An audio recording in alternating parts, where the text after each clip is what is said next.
Good morning, Annie. Good morning, ma'am. How are you getting along? All right, ma'am. I hope. Oh, well, don't be nervous just because it's your first day. Everything will be all right. Although I do hope nothing goes wrong. Now let's see, is the table set? Oh, the cream and sugar go down at this end. I thought in the center, ma'am, where everyone can reach the new year. Well, Mr. Day sits here. I didn't know where to place the napkins, ma'am. Oh, well, you can usually tell which go where by those rings. This one belongs to Whitney. It has his initial on it, W. This one with the little dog on it is Harlan's. Of course, he's the baby. This J is for John. This C is for Clarence. He sits here. That plain one is mine, and this is Mr. Day's. It looks just like mine, except it got bent one morning. Which reminds me, Annie, always make sure Mr. Day's coffee is piping hot. Your man has coffee instead of tea in the morning? Oh, we all have coffee, except the two young boys who have their milk. And Annie, when you speak of my husband, always refer to him as Mr. Day. I will then. Yes, ma'am, Annie. Yes, ma'am. And if Mr. Day should speak to you, just say, yes, sir. Oh, don't be nervous. You'll get used to him. Good morning, Mother. Good morning, Clarence. Did you sleep well? Oh, yes, dear. Good. We always start with fruit, except the two young boys who have their oatmeal. Jiminy! Another wreck on the New Haven. That always disturbs the stock market. Father won't like that. Oh, I do wish the New Haven would stop having wrecks. They knew how it upset your father. Oh, mercy, Clarence, what's happened to your coat? Oh, I tore it. Margaret mended it for me. Well, it looks terrible. Why don't you wear your blue suit? Well, that one looks worse than this one. You know, I burned that hole in it. Oh, well, you can't go around looking like that. I'll have to speak to your father about it. Good morning, Mother. Good morning, John. Oh, what? I haven't looked yet. Oh, just let me Oh, see. Careful. Boys, don't wrinkle that paper before your father's looked at it. Yeah. Oh, Annie, you'll want to get things started. We want everything ready when Mr. Day comes down.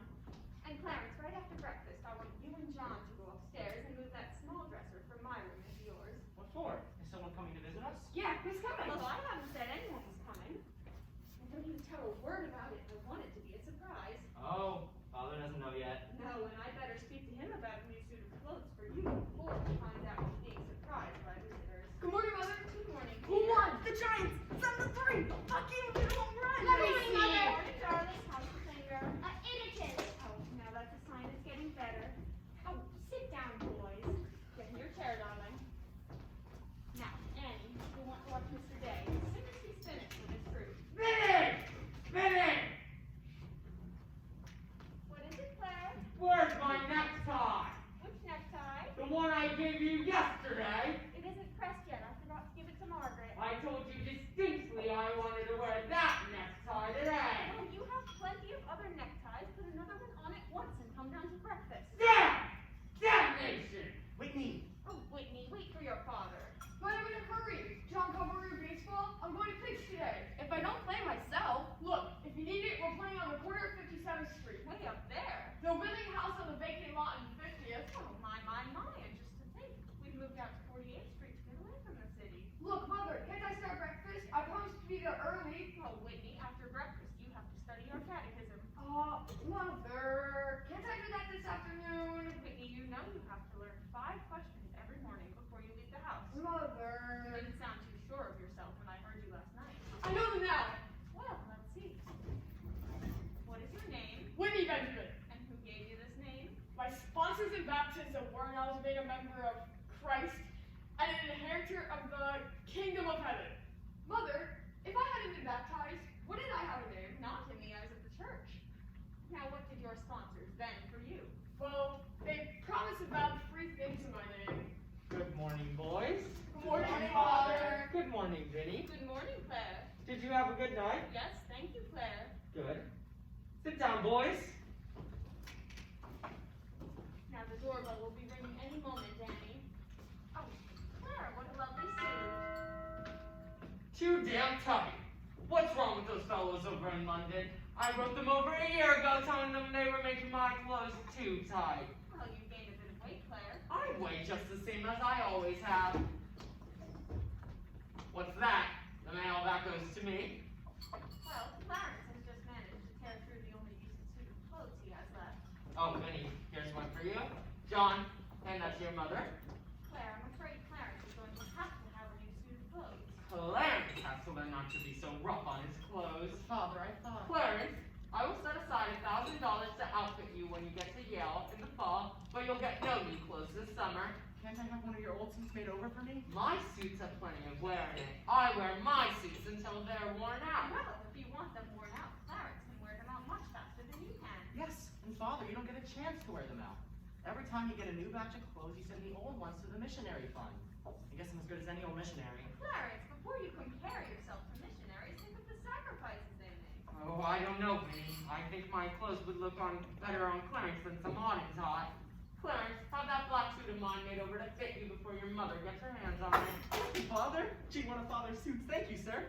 Whitney, don't eat so fast. Well, I'm in a hurry. I'm going to pitch today, but before I leave, I gotta study my catechism. What do you bother with that for? Well, if he doesn't know his catechism, he can't be confirmed. But Mother, I'm going to pitch today. Vinny, Whitney's going to pitch and he can be confirmed any old time. Claire, sometimes it seems to me that you don't care whether your children make it to heaven or not. Oh, you'll get to heaven all right. Whitney, I'll be there long before you are. I'll make sure that you get in. Well, what makes you so sure they'll let you in? If not, I'll put up a devil of a row. Oh, Claire, I do hope you'll behave yourself when you get to heaven. Vinny, how many times have I asked you not to engage with the maid who doesn't know how to serve properly? Claire, can't you see she's new and trying her best? Where'd she come from anyway? What happened to the one we had yesterday? I can't see why we can't keep a maid. Can't? Well, Annie, why don't you hold it lower? All I want is service. Whitney, when we get to heaven, we'll make a baseball team of our own. Well, would you just like to try and run things up there? Well, from what I've heard, heaven's a very businesslike place that could use a good man like me. What are you stamping for Margaret for? What's wrong? What's that noise? It's Annie, Annie. Who's Annie? the maid.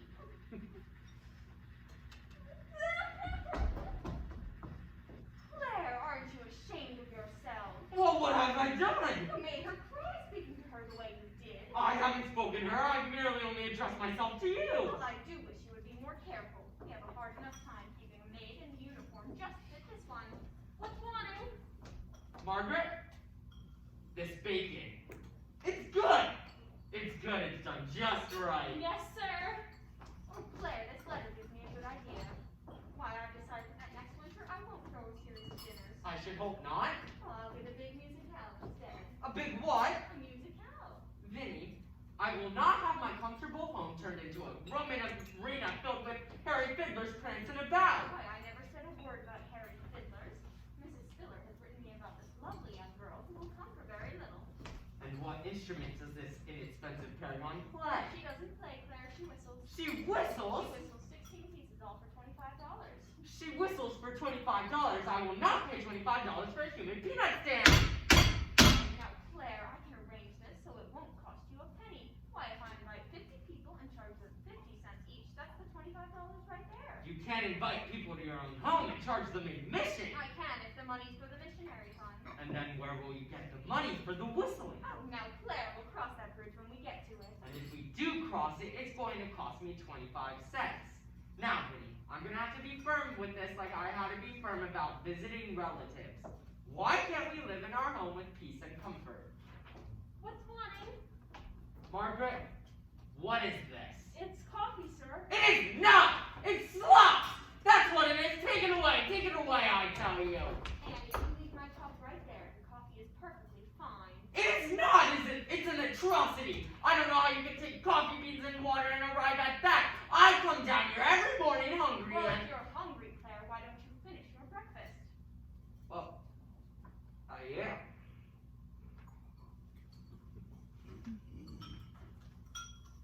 Harlan, how's that finger? Come over here, let me see it. Oh yes, it's healing quite nicely, but don't pick at that scab. We don't want scars now, do we? Now, you know, you can only pet cats. You can't squeeze them or hug them, right? Yep. Now go finish your oatmeal. But I don't like oatmeal. Go finish your oatmeal. But I don't like it. You have no business not liking it. I tell you what you like and what you don't like. You're too young to know such things. I hate Go back and finish your oatmeal.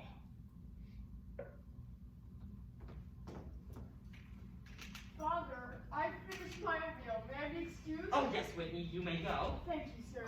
Catch a good game. Whitney, I'm going upstairs to study my catechism.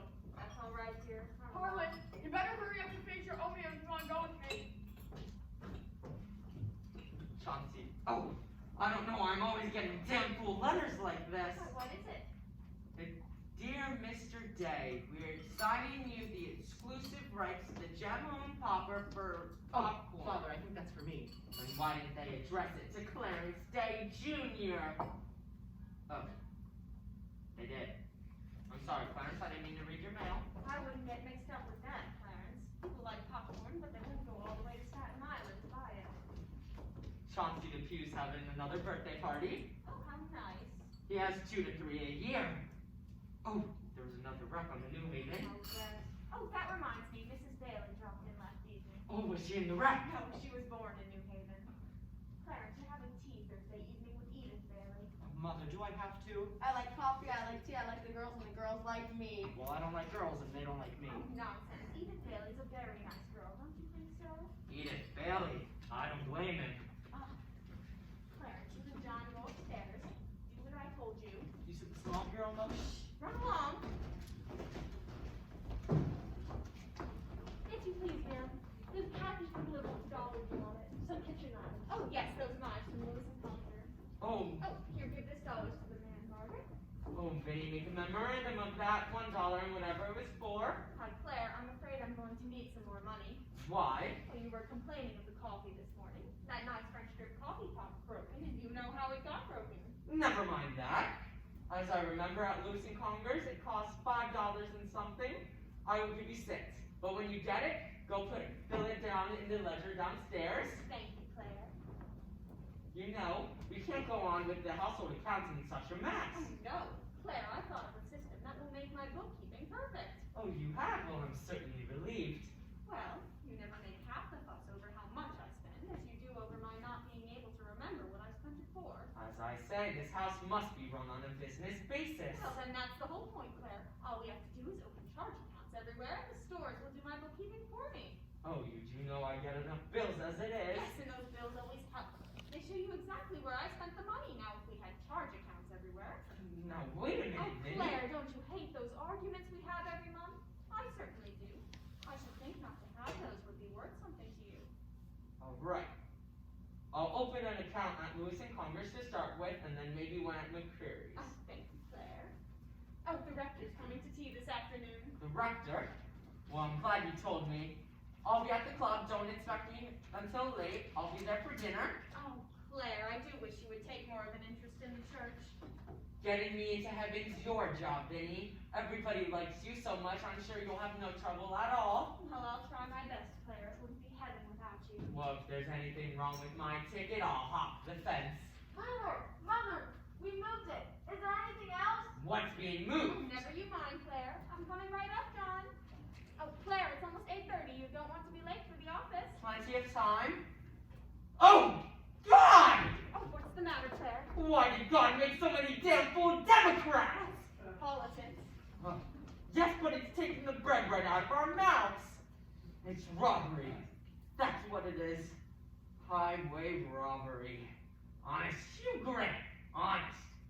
But a fine mayor you've turned out to be. If you can't run this city without raising our taxes every 5 minutes, you'd better get out and let someone who can. Let me tell you, sir, the real estate owners of New York City are not going to tolerate these conditions Oh, any why haven't you longer. cleared the table yet? Tell me this. Are these increased taxes going into public improvement, or are they going into graft? Answer me that. If you can, Mr. Honest Hugh John! Grant. John! You can't. Mother, do you know I your thought manners? so. Oh, he's Bah! upstairs here. John, If John, you don't go stop and the get your club, baseball! pop, Don't you good listen. citizens of Don't New York, you we're listen. going That to either. throw you Come in on. the middle board of Alderman out of office. I'm warning you for the last time. We pay you a good round sum to watch after our interest and all we get is inefficiency. Dick Crocker's running this town and you're just his cat's paw. And as for you, Mr. Crocker, don't you think that Oh, with Anne, your money you should have behind cleared the the table opinions you long put in ago. public office, you're going to escape your legal responsibilities.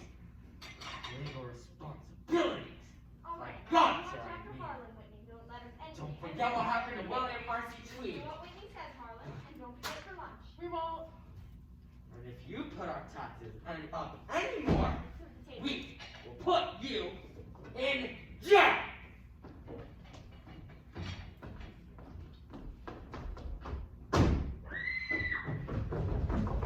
What's the matter? What's wrong now? The maid fell downstairs. Oh, I don't wonder with your father making her so upset. Oh, why couldn't she have cleared the table before she fell downstairs? I don't think she hurt herself. Oh, you finish the table, please. And Clarence, don't you leave this house until I speak with you. So, what do you suppose Mother wants to talk to you about? Oh, probably about Edith Bailey. Well, what do you talk about when you have tea alone with the girl? We don't really talk about anything. I say, isn't it a nice day? And she says, yes. And I say, well, the weather's been warmer, hasn't it? And she says, yes. And then we wait for the tea to come in. And then she asks me, 1 lump or 2? And I say 2. And then she says, oh, you must have a sweet tooth. And I can't say yes, and I can't say no. So then we just sit and stare at each other for 30 minutes until I say, well, it's time I was going. And she says, oh, must you? And I say, I've enjoyed our time together. And she says, we must do this again. And I say, we shall. And get out. Some fellows like girls. Well, I don't. And did you ever notice fellows, when they get sweet on a girl, the silly things a girl can make them do? And yet, they don't even know they're being silly. Well, not for yours truly. Oh, I do declare, I don't see how anyone could be that clumsy. Did she hurt herself? No, she's not hurt, just hysterical. She doesn't even make sense. Now, your father may have raised his voice a little bit at her, and if she doesn't know how to hold a platter properly, she deserves it, but I know he didn't threaten to put her in jail. Whew. Well, Clarence, you'll have to move your things to the front room. I want you to sleep with the other boys for a night or two. Well, Mother, you still haven't told us who's coming. Oh, Cousin Cora, isn't it nice? That's not nice for me. I can't get any sleep in there with those boys. Wait till Father finds out she's coming. There will be a Oh, rumpus. John, don't criticize your father. He can be very hospitable once he gets around to the idea. Oh, yes, Cousin Cora. She wrote me she would be bringing her friends. They're both going to stay here. Oh, well, finish with the room, boys. Mother, must I sleep in the same room with those boys and have tea with Edith Bailey all in the same week? Yes, and you'd better take your father's suit to the tailor's right away so it'll be ready by Thursday. Oh, Cora, dear. Cousin Vinny, how good to see you. This is Mary Skinner. Oh, Ed Skinner's daughter. Well, how do you do? Just leave your things right in the front hall. Clarence, how good to see you. Oh, no, this is John. John, by how you've grown. You'll be a man before your mother. This is Mary Skinner. Oh, how do you do? This is Mary's first trip to New York. Oh, Vinny, we have so much to tell you. I wrote to you that Aunt Carrie broke her hip. Of course, that was the night Robert Ingersoll was doing a lecture. Good thing for Mr. Ingersoll. And Grandpa Ebbets hasn't been at all well. How do you do, Cousin Cora? This can't be Clarence. Yes, it is. Well, every time I see you, you've grown another foot. Let's see, you're attending St. Paul's now, aren't you? St. Paul's? I was through with St. Paul's long ago. I'm starting Yale this fall. Yale? Oh, Clarence, this is Mary Skinner. Oh, how do you do?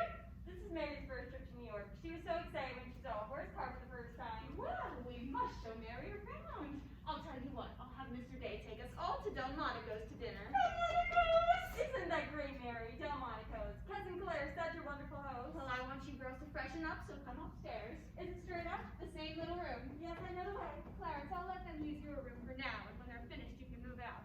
Why, I've given you girls Clarence's room, but he didn't know until this morning, so he hasn't moved out yet. Such a shame to put him out. John, help me with their bags. Cora didn't tell me about you. I've never met a Yale man before.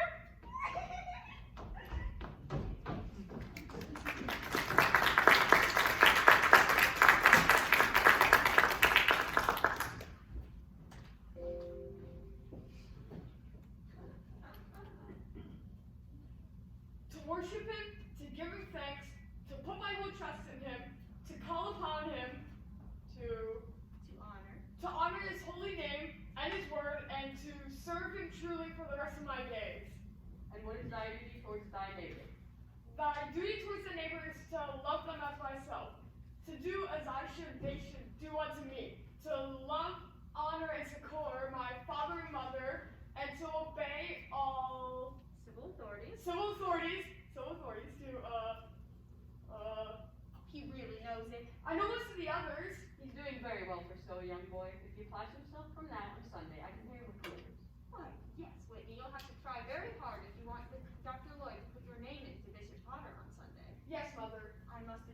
Dr. Lloyd, it really was my fault.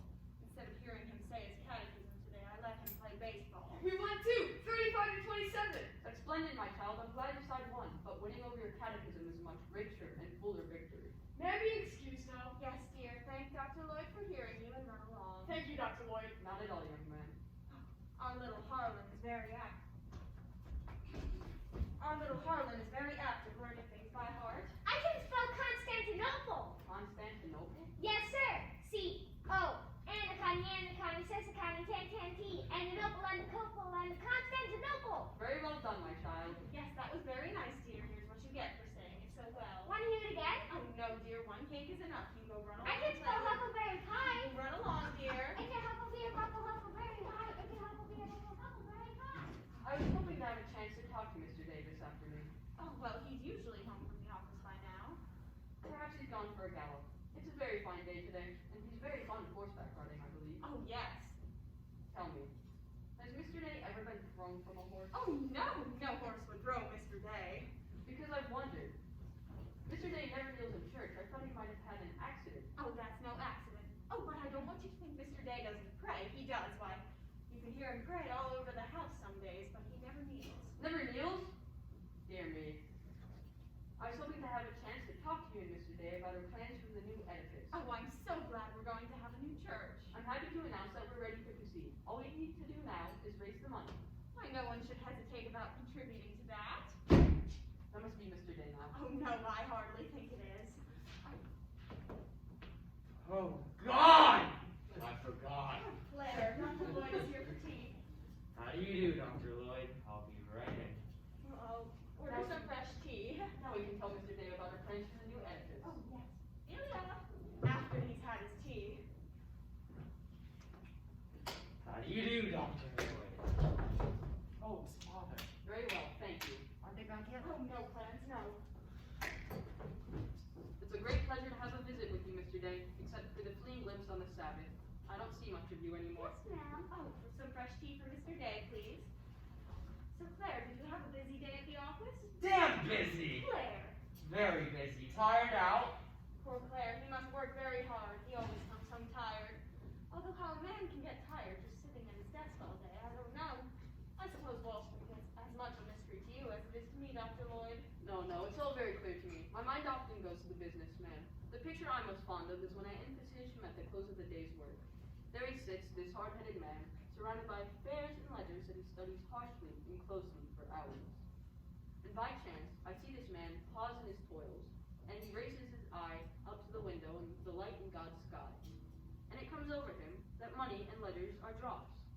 All those figures of profit and loss are without consequence or importance, vanity and dust. I see this troubled man bow his head, and with streaming eyes he devotes his life to far higher things. Oh, I'll be damned! Claire, here's your tea. What happened to the maid we had this morning? Why, never you mind, Claire. This is the new maid. The maid we had this morning was prettier. The cakes are good. Delicious. Dr. Lloyd wants to tell us about the plans for the new edifice. Well, no, what? The new church, Claire. Surely you knew we were planning to build a new church.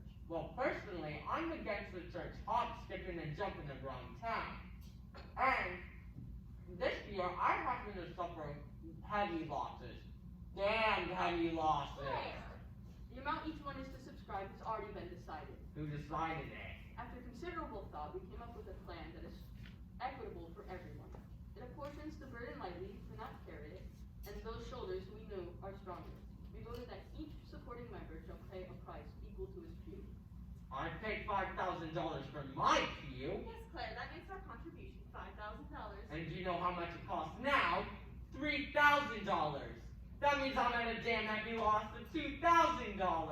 You know, old Frank Bagg sold me his pew when it was at the top of its market, and a new one to get out.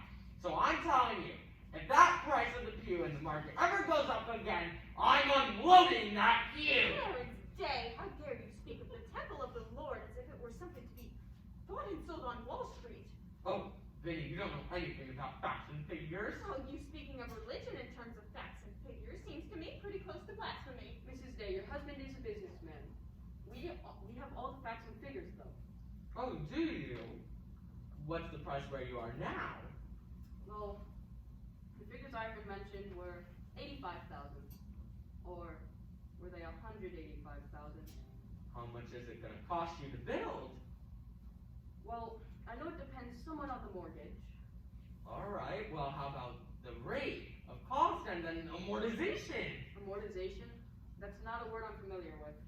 It all seems very vague to me, Dr. Lloyd. As a businessman, I wouldn't recommend anybody invest in such a thing. You've given this a great deal of thought. I don't know if you can call this vague. Dr. Lloyd, you preached that one day we'll all have to answer to God. We shall indeed. Well, I hope he doesn't ask you any questions with figures in them. Oh, Vinny, we had a wonderful time shopping. We visited every shop in town and Cousin Cora! Cousin Claire. Oh. We're passing through on our way to Springfield.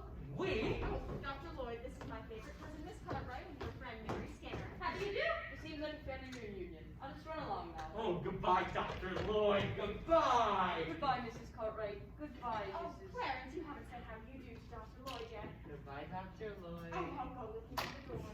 Oh, well, sit down. Have some tea. Have some cake. Get us some fresh tea. We had tea. We were out shopping. We stopped downtown. At the 5th Grand Avenue Hotel. At the 5th Grade Avenue Hotel, and who'd you say this pretty lady was? Ed Skinner's daughter. Well, Mary, you met Mr. Day. I told her so much about you. She's just been dying to meet you. Oh, well, you guys better stay. How long are you here for? Oh, how about you guys stay for dinner? That's all arranged, Claire. Cora and Mary are going to have dinner with us. Oh, yes. You'll have to settle for potluck. No, I mean, Oh, Claire, did you know that the girls are going to stay with Aunt Judith in Springfield for a whole month? For a whole month? Well, how long are you going to be in New York? all week. Well, hopefully we'll see something of you. Like, Oh, did you find anything you wanted in the shops today? just everything. Oh, I just can't wait to see what you got. I'd be happy to show you. But I'm afraid some of the things can't be open in front of Cousin Claire. Oh, I can leave the room. Clarence, can you please bring these bags up to our room? Or should I say your room? Wasn't it just so sweet of Clarence to go up to his room with us for a whole week? Oh, come on, Cora. I just can't wait to see what you got. Vinny? Oh, I'll just be right down in a moment. Vinny, I wish to speak to you. I'll be down in a moment, Claire. I wish to speak to you now. I'll be up in a moment, Cora. Now, Vinny? Are those two women encamped in this house? Claire. Answer me, Claire, Vinny. just a moment. Answer me, Vinny. Claire, control yourself. Now, you know you've always been fond of Cora. But that doesn't mean she can play herself down and bring the words of strangers with her. Claire, how can you call that sweet little girl a horde of strangers? Well, then why doesn't she go to a hotel? New York's built for the express purpose of housing such nuisances. Claire, two girls alone in a hotel. Who knows what could happen to them? Then send them on a train. They want to roam. Let the damn gypsies roam. Lend them a hand for all I care. I don't see what we've got a home for if we can't show them a little hospitality. I didn't buy this home to show hospitality. I bought this home for my own comfort. Oh, but how are they interfering with your comfort in that little room of Clarence's? Damn it, they don't live in that room. They live in the bathroom. And every time I go to take a bath, there's always women giggling and washing their hair. From the time they take, you think it was the 7 Sutherland sisters. Now get them out of here. Get them out of here, I tell you. Father, I'm afraid they can hear you upstairs. Then close the curtain. Now, Clarence, you open those curtains. You open them all the way. Now, Claire, they're here, and there's nothing you can do about it. Just behave yourself. Mother, Cousin Cora's waiting for you upstairs. Oh, I'll head right out. Father, can't I go along with the rest of you to Delmonico's tonight? Delmonico's? Yes, you're taking Mother Cora and Mary Delmonico's. Oh my God! I won't submit myself to it! I won't submit myself to it! Now, Claire, what's the matter now? I won't stand for it! I won't stand for it! What's the matter? Am I to understand that I can't have dinner in my own house? Oh, it'll be good for both of us to get out of the house. You need some fresh air. It'll do you good. Anytime I leave this house is for sale! Well, you can't have dinner here tonight because it isn't ordered. Well, then I might as well sell this house and move to an island and eat dried fruit and pickles. Claire, Cora, and Mary want to see something of New York. Well, then let them! Lend them a hand! But I am not a guide to the Chinatown or the Bowery! Oh, Mr. Day, I just love your house. I could live here forever. Oh. Oh,